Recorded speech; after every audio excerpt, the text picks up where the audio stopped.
جزء سوم رسیدیم با شما. بسم الله الرحمن الرحیم. جزء سوم است. سوره بقره ادامه داره. به ادامه آیات سوره بقره. اعوذ بالله من الشیطان الرجیم.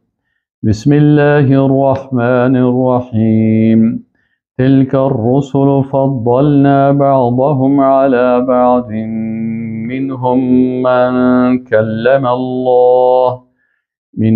من كلم الله ورفع بعضهم درجات وآتينا عيسى ابن مريم البينات وأيدناه بروح القدس ولو شاء الله ما اقتتل الذين من بعدهم من بعد ما جاءتهم البينات ولكن اختلفوا فمنهم من آمن ومنهم من كفر ولو شاء الله ما اقتتلوا ولكن الله يفعل ما يريد. سوره بقره آیت 253. در سوره بقره موضوع اساسی که در اینجا بود در این سپاره هم ادامه داره که اما موضوع منهج تشریعی خلافت اسلامی هست. جزء سوم قرآن عظیم شان ادامه سوره بقره هست و در این جزء باقی مانده منهج تشریعی اسلامی که با دیگه در مقابل دیگه نظام‌های کفری که هست نظام تشریعی اسلامی اینجا بیان میشه و احکام الهی دی بیان شده هست و این منهجی هست که مسلمان‌ها را در حکومت و نظام اسلامی که به نام خلافت اسلامی هست دی تطبیق میکنن. احکام تشریعی اعتقادی باقی مانده احکام تشریعی اعتقادی در این آیاتی که در جزء سوم شروع میشه در اینجا بیان میشه که نظام اعتقادی اسلام بیان میکنم. اول از مسائل اعتقادی که در اینجا بیان میشه فضیلت پیغمبرا هست و حکم استمرار قتال و تشریع جهاد است. الله متعال میگه که تلک الرسل فضلنا بعضهم علی بعض. این پیغمبرا کسانی بودند که ما فضیلت دادیم بعضی از اینا را بالای بعضی دیگر، یعنی پیغمبرا هم هر کدام فضیلت خاص خود داشتن. منهم من کلم الله. بعضی از پیغمبران مثل موسی علیه السلام الله امر سخن گفته.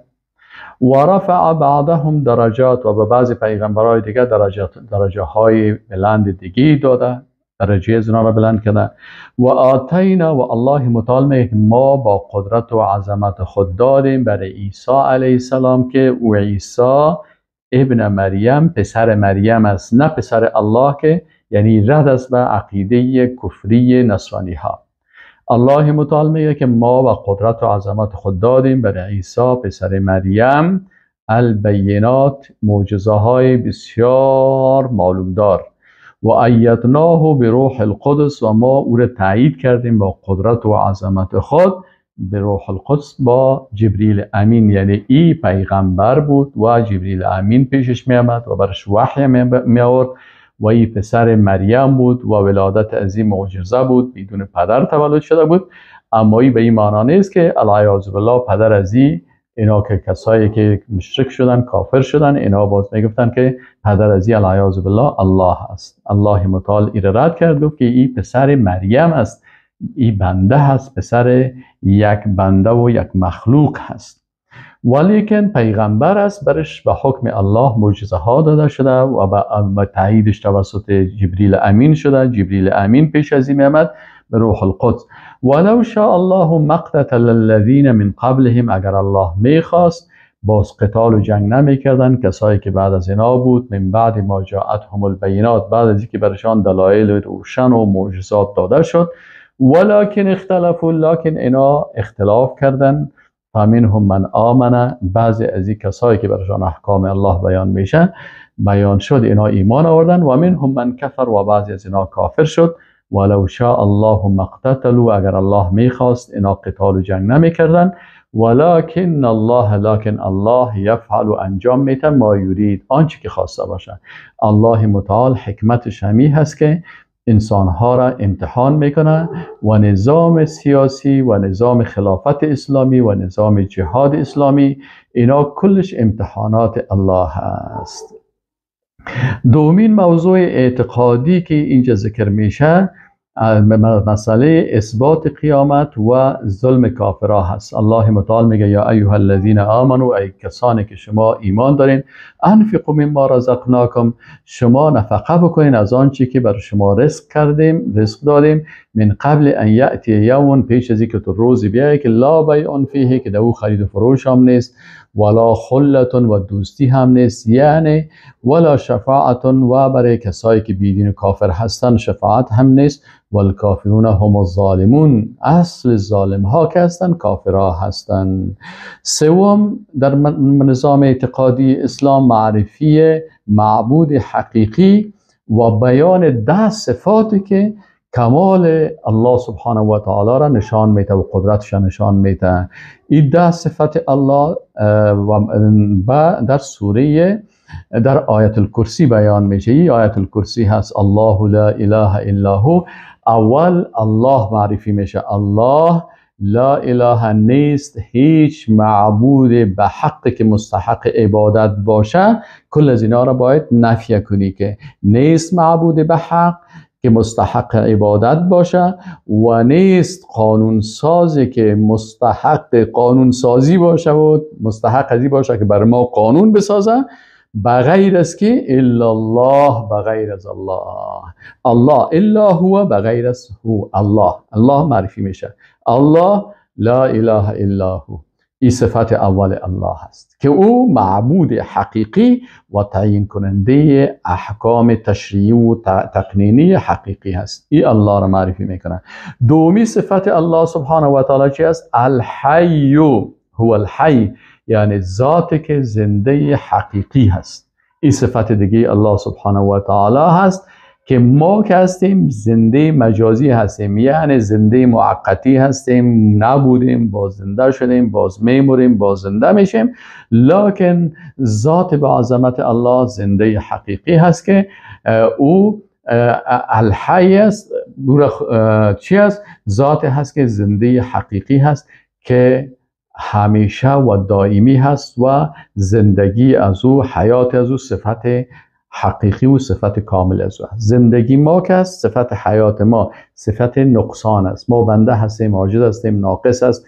مرگ یک دفعه میاله، من نمیفهم تا صبح زنده هستم یا نیستم. میشه که در نیمه شب یا در خفتن یا در شام یا در افطاری یک لقمه نان در گلوت بند میشه، خلاص مفتی اعلان میشه که نسبت وفات استاد عبدالظاهر دایی که جنازه ساعت چند بجه این صبح خبر شده که این استاد دایی مرد. این حال ما کسیم چرا میمریم؟ به خاطر از که ما بنده عاجز هستیم. حیات ما حیات چی است؟ ناکامل و ناقص است.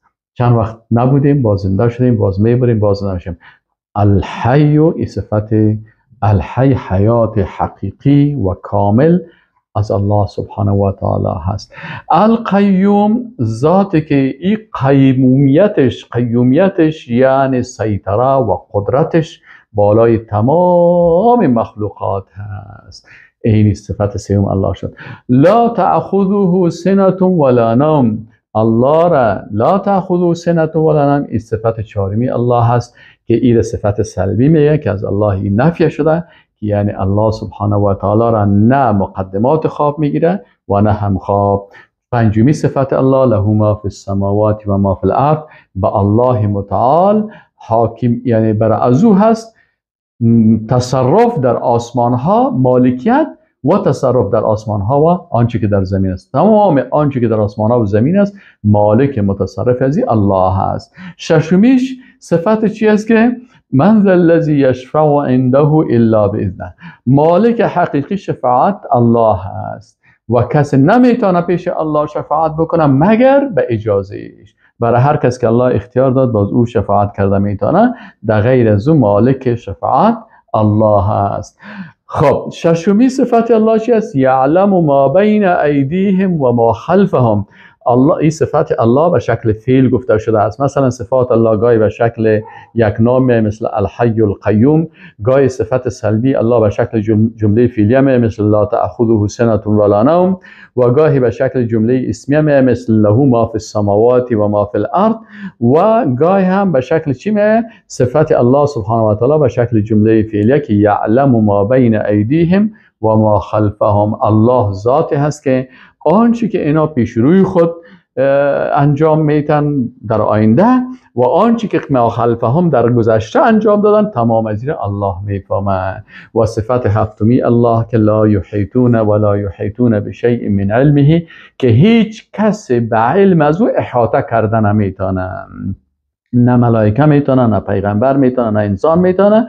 الله عالم هست که از تمام علمش بسیار وسیع و کامل و شامل هست، کسی نمیتونه که این احاطه به علم الله بکنه. صرف ما اما قدر میفهمیم، مثل که ملائکه گفت که ربنا ما لا علم لنا الا ما علمتنا، ما همه علم داریم که ما بر ما هم تعلیم داد، اضافه از ما نمیفهمیم و ما بسیار از او هم کمتر و ضعیفتر. چیزی که الله بر ما نشان داده در قرآن و در سنت بر رسول الله صلی الله علیه و سلم وحی آمده و بر ما و شما، اما کسی علم الله را احاطه کردن نمیتونه. این صفت هفتمی الله هست. الا بما شاء، مگر آن چیزی که الله خواسته باشه، یعنی از طریق وحی. یکی علم غیب است، یکی اخبار از غیب است. باید این را انسان فرق بکنه. علم غیبی است که عالم غیب الله هست. اخبار از غیب چی هست؟ که الله متعال از غیب خود بعضی چیزها را به جبریل امین وحی میکنه که تو ایره به رسول الله صلی الله علیه و سلم وحی بکو. پس کتاب الله برای ما چی شد؟ این وحی شد. الا بما شاء، چیزی که الله خواست او رو برای ما وحی کرد که ما در مورد صفات الله، در مورد ذات الله، در مورد قیامت، در مورد جنت، دوزخ، حساب، میزان، کتاب، چیزهایی که برای ما الا بما شاء در داخل میشه. اینال صفتش میشه که وسع کرسیه السماوات و الارض، میگه کرسی الله سبحانه و تعالی آن قدر بزرگ است که وسعتش از آسمان ها و زمین کل از کده این وسیع هست. یکی از علما کلمه کرسی را میگن در زبان عربی، میگه کرسی چی است؟ میگه کرسی همون چاپی است که مثلا ما و شما اگر کرسی استعمال میکنیم در زبان عربی، مثلا در میز دم پایان یک جایی که قدم ما و شما هست که مثلا در سر زو پای خدا در میز میمانیم، اونجا پای خدا میمانیم، چی کنیم؟ این دیگه که کرسی میگن، اون چاپک قدمه. اینال کرسی که مربوط غیب الله میشه و ما کیفیت از اون رو نمیفهمیم، اینال او میگه آن قدر وسیع است که الله متعال میگه که از آسمان ها و زمین کرده هم وسیع هست. این صفت هشتمی ولا یعوده حفظهما، نهمی صفت الله سبحانه و تعالی که چی صفت داره؟ که اینمی حفظ آسمان ها و زمین الله را خسته نمیکنه، یعنی بالای الله سخت و گران تمام نمیشه حفظ آسمان ها و زمین. و آخری صفت، دهمی صفت الله چی است؟ که او ذات بسیار عالی مقام است، عالی هست، علو ذات و علو صفات، یعنی عالی هست در ذاتش که الله فی السما، در آسمان بالا هست. و از این خاطر وقتی که رسول الله صلی الله علیه و سلم یک خانم، یک کنیزک بود و یک کسی میخواست آزاد بکنه، از پیش از او پرسان کرد، پرسانش کرد که این مؤمنه هست، پرسانش کرد که این الله، الله در کجا هست؟ او رسول الله صلی الله علیه و سلم از پیشش پرسان کرد و این خانم گفت که فی السما، الله فی السما. گفت اینال ای را آزاد بکنین به خاطر اینکه این مؤمن است. چرا؟ این عقیده علو و بلندی الله هست که الله متعال الرحمن و علی العرش استوى، لکن نباید علو و بلندی الله را و استوای الله را ایره انسان نباید با مخلوقات تشبیه بکنه. اگر کسی با مخلوق تشبیه میکنه در حقیقت این شرک در چی آورد؟ شرک در صفات آورد. ما میگیم که الله متعال صفاتی داره که به ذات و جلال و عظمت شایسته هست و مربوط غیب است و ما کیفیت از این صفات نمیفهمیم. و این ذاتی که عالی مقام است و علو ذات داره و علو صفات داره، این حال ایچ ذات بسیار با عظمت است و هو العلی العظیم. خب بعد از اینکه ما به شما سومی موضوع اعتقادی بود که بیان شد، چهارمی موضوع اعتقادی که بسیار مهم است، عدم اکراه در پذیرش عقیده توحیدی. عدم اکراه در پذیرش عقیده توحیدی. و شرط ایمان چی هست؟ اول کفر به طاغوت است و بعد از او ایمان آوردن است. در این آیت قرآن الله متعال اول این موضوع اعتقادی رو بیان میکنه که لا اکراه فی الدین، در دین کسی به زور در دین داخل نمیشه. حتی در عصر رسالت مثلا اگر کسی ایمان می آورد به اختیار خود ایمان از او را قبول میکردن، و اگر کسی مثلا بسیار مجاهدین و مسلمان ها به مناطق مختلف در سوریه و شام اینجا رفتن، لکن کسی که از نصرانی ها مسلمان شدن کلمه خواندن قبول کردن، و کسایی که عموچ زیر بیرق اسلام زندگی میکردن لکن یهود بودن، نصارا بودن، و بالای جناح هیچ کس اکراه نمیکرد که شما به زور اینا را در اسلام داخل بکنه. به نظر به آیت قرآن که کسی به زور در اسلام داخل نمیشه، اما کسی که به اختیار خود در اسلام داخل میشه باز بالای زور احکام الله، حدود الله، نظام الله سر زو تطبیق میشه. قد تبین الرشد من الغی، میگه راه رشد معلوم و فهم و درست از راه غلط، میگه ای چی شده؟ از این میگه معلوم شده، یعنی کمال و هدایت از گمراهی و بیراهی مشخص شده. حالی که قرآن نازل شد معلوم است که هدایت در کجا هست و گمراهی در کجا هست، این کلش مشخص و معلوم شده. اینال الله متعال میگه فمن یکفر بالطاغوت، پس کسی که کافر شد به طاغوت. بعضی دوستان میگه شما طاغوت زیاد نگوین، ما طاغوت به خاطر ازی میگیم. یک وقت من در زندان بودم، یک سارنوال مرا گفت که استاد شما چرا در سایتان طاغوت میگین؟ من گفتم چرا قار شما میه؟ شما طاغوت هستین؟ اگر طاغوت هستین قارتان میه، معلوم میشه که طاغوت هستین. اگر نیستین، من خود طاغوتی خود یک اصطلاح قرآنی هست، من مجبور هستم که اصطلاحات قرآنی رو برای مردم تشریح بکنم و یک موضوع اعتقادی هست، مجبور هستیم باید بگوییم. اینال دوستایی که در این قسمت مثلا میگه که شما طاغوت تشریح نکنین یا درباره طاغوت سخن نگوین، خب این مجبوریت ما را به خاطر ازی که اگر نگوییم باز در جمله امو کسایی که کتمان میکنن ان الذين يكتمون ما انزلنا من الكتاب والبينات من بعد ما بيناه للناس في الكتاب اولئک یلعنهم الله و یلعنهم اللائنون. ببینید انسان لعنت میشه وقتی که آنچه که در قرآن هست، آنچه که در سنت هست نگویه. مجبور هستیم میگیم ولو که سر ما هم قطع شود و یا به خون ما هم تمام شود، مجبور هستیم میگیم تا ای که در روز قیامت در مقابل الله متعال شرمنده و سرما پایان نباشه، به خاطر از اینکه بگه که این کتمان کسایی که کتمان حق میکنن برای این صف مسلمان ها. خب حالا به خاطر که این واقعیت بیان شود، الله متعال میگه فمن یکفر بالطاغوت. الله میگه پس کسی که کافر شد به طاغوت، باید اول وقتی که تو میخوای مسلمان شوی به طاغوت کافر شوی. امروز هم یک دوست در مسئله امی طاغوت امرای ما بحث میکرد، میگه فهمی طاغوت چه قسم است؟ مثلا یک جای گفت یک کسی است مثلا رهبر است یا پادشاه است یا رئیس جمهور است یا کلان است، خود طاغوت است، قانون ضد شریعت الله میاره و نظام ضد شریعت الله میاره، این خود طاغوت است. این علمایی که از این دفاع میکنن وارد چطور کنیم، اونا چی میشن؟ من گفتم برادر عزیز، شما در قسمت علما، در قسمت رهبریت، تعریف علامه ابن قیم جوزی رحمه الله را در مورد طاغوت بفهمین، مشکلتان حل میشه. باز از کل گپا میفهمین. چه قسم میفهمین؟ مثلا علامه ابن قیم جوزی میگه که طاغوت 3 قسم است، 3 قسم، من معبود او مطبوع او مطاع. میگه 3 قسم است. یکی طاغوت معبود هست، باید به کافر شوی، فمن یکفر، الله میگه کافر شوی. علامه ابن قیم جوزی میگه که اول باید به طاغوت معبود چی شوی؟ کافر شوی. دوم طاغوت مطاع هست، به این طاغوت کافر شوی. سوم طاغوت مطبوع هست، به این کافر شوی. خب این علامه صاحب ابن قیم جوزی، من خو یک آدم ضعیف هستم و استعداد علمی یا توانایی و دانش علمی من ضعیف است، امیر کمک تفسیر بکنین. باز علما این معنایش تفسیر کردن که طاغوت که ما به او کافر میشیم طاغوت مطاع کدام یکی است؟ طاغوت مطاع که میم توی الف عین است. این در کتاب ها هست، شما ببینین در کتاب ها و کتاب علامه ابن قیم جوزی را ببینین معرفی میکنن. طاغوت مطاع کی است؟ طاغوت مطاع طاغوتی هست یعنی انسانی هست که قانون میسازه ضد شریعت الله یا قانونی را میاره تطبیق میکنه که ضد شریعت الله هست. مثلا قانون ساز هم مطاع گفته میشه و کسی که این قانون ضد شریعت الله را سر دیگرها به زور تطبیق میکنه. پس فرعون یک طاغوت بود، لنین یک طاغوت بود، هامان یک طاغوت بود، مارکس یک طاغوت بود.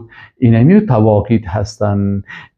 اینمی حکومت هایی که اگر امریکا هست یا فرانسه هست یا ایتالیا هست یا جرمنی هست یا حکومت های دیگی که در جهان هستند، اینا وقتی که رهبر از این قانون می سازه توسط پارلمان، توسط لوی جرگه، توسط مجلس نمایندگان، توسط کانگرس، هر نامی که است، وقتی که این قانون می سازه و این قانون ضد شریعت الله هست، این را برای بنده های الله تطبیق میکنه، این را طاغوت مطاع میگه که اطاعت میشه. باید به اینا کافر شوی و حکم از اینا را قبول نکنی. این فمن یکفر بالطاغوت ای بالطاغوت المطاع. خب دیگه اما قبض میکنه میگه نه، قسم دوم طاغوت که است او طاغوت مطبوع هست. طاغوت مطبوع کدام هستند؟ طاغوت مطبوع اونا علما، احبار، رهبان، علمای درباری، مفتی صاحبایی که اینا چی میکنن؟ به نفع طاغوت مطاع فتوا میتن.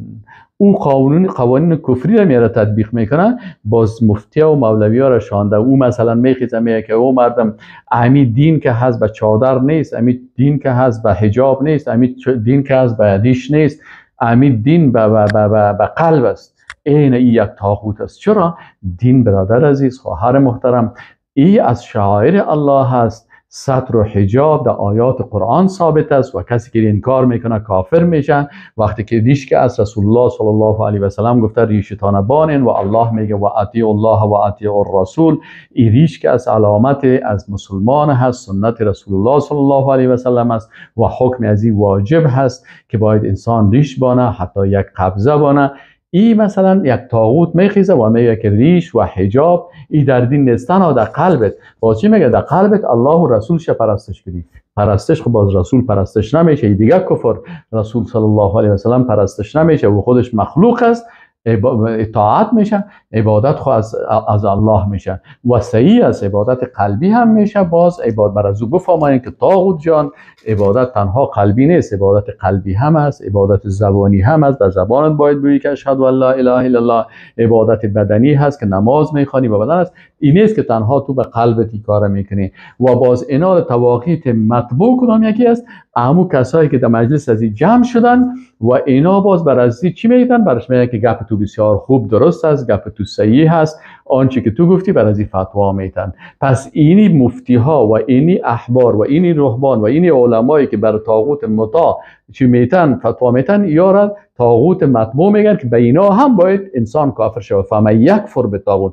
و قسم از اون کسایی هستن که مثلا در چوکی ها میشینن، پیرا هستن، اینا هستن و مردم بر از رکوع میکنن و سجده میکنن، این هم طاغوت گفته میشه. پس فمن یکفر، الله متعال میگه پس کسی که میگه کافر شد به طاغوت، به عرصه قسم طاغوت مطبوع و مطاع و معبود، و یؤمن بالله، بعد از او ایمانش قبول میشه. چرا؟ اول لا اله میگی، نفی میکنی طواغیت و معبودان باطل، باز میگی چی میگی؟ الا الله میگی. فمن یکفر بالطاغوت و یؤمن بالله، اول لا اله گفت، باز الا الله گفت.